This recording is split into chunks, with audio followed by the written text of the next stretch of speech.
نحمدہ و نصلی علی رسول الکریم اما بعد فاعوذ باللہ من الشیطان الرجیم بسم اللہ الرحمن الرحیم۔ السلام علیکم دوستو ورحمۃ اللہ وبرکاتہ۔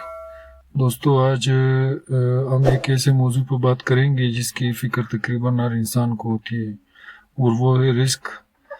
ہر شخص چاہتا ہے کہ اس کے رزق میں برکت ہو، اس کی آمدنی میں اضافہ ہو اور اس کے گھر میں خوشحالی آئے۔ اسلام ہمیں رزق کے اصول کے ایسے اصول سکھاتا ہے جو نہ صرف دنیا میں فائدہ دیتے ہیں بلکہ آخرت میں بھی کامیابی کا ذریعہ بنتے ہیں۔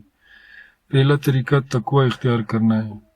اللہ تعالیٰ قرآن کریم میں فرماتے ہیں کہ جو اللہ سے ڈرتا ہے اللہ اس کے لیے نکلنے کا راستہ پیدا فرما دیتا ہے اور اسے وہاں سے رزق عطا فرماتا ہے جہاں سے اسے گمان بھی نہیں ہوتا۔ اس لیے گناہوں سے بچنا، نمازوں کی پابندی کرنا اور اللہ کی نافرمانی سے دور رہنا رزق میں برکت کا اہم ذریعہ ہے۔ دوسرا طریقہ استغفار کی کثرت ہے۔ استغفار صرف گناہوں کی معافی کا ذریعہ نہیں بلکہ رزق میں اضافے کا بھی سبب ہے۔ روزانہ کثرت سے استغفر اللہ ربی من کل ذنب واتوب الیہ پڑھنے کی عادت اپنائیں۔ تیسرا طریقہ نماز کی پابندی ہے۔ نماز بندے اور اللہ کے درمیان تعلق کو مضبوط کرتی ہے۔ جو شخص نماز کی پابندی کرتا ہے اللہ تعالیٰ اس کی معاملات میں آسانی پیدا فرما دیتا ہے۔ خاص طور پر فجر کی نماز پابندی رزق میں برکت کا سب سے بڑا ذریعہ بنتی ہے۔ چوتھا طریقہ والدین کے ساتھ حسن سلوک۔ والدین کی خدمت اور ان کی دعائیں انسان کی زندگی بدل سکتی ہے۔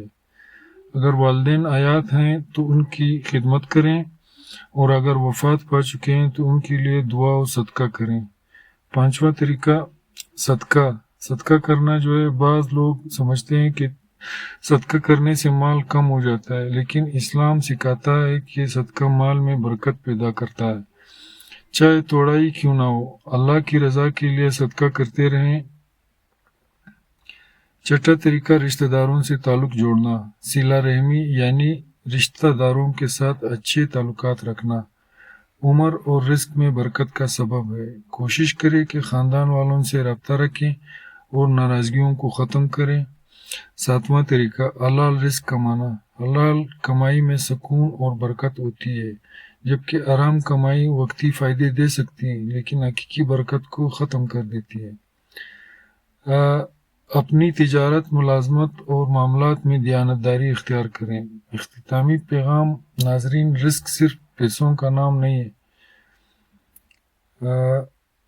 اچھی صحت، نیک اولاد، ذہنی سکون اور گھر کا امن بھی اللہ کی عظیم نعمتیں ہیں۔ اگر ہم تقوی، استغفار، نماز، صدقہ، والدین کی خدمت، صلہ رحمی اور حلال کمائی کو اپنی زندگی کا حصہ بنا لیں تو انشاءاللہ رزق میں برکت اور زندگی میں آسانیاں پیدا ہوں گی۔ ویڈیو پسند آئے تو لائک کریں، شیئر کریں اور سبسکرائب کریں، اور چینل ریئل اسلام کو سبسکرائب کرنا نہ بھولیں۔ السلام علیکم ورحمۃ اللہ وبرکاتہ۔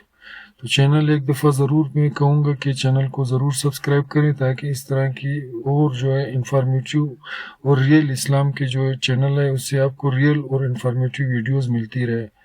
بہت شکریہ، جزاک اللہ، السلام علیکم۔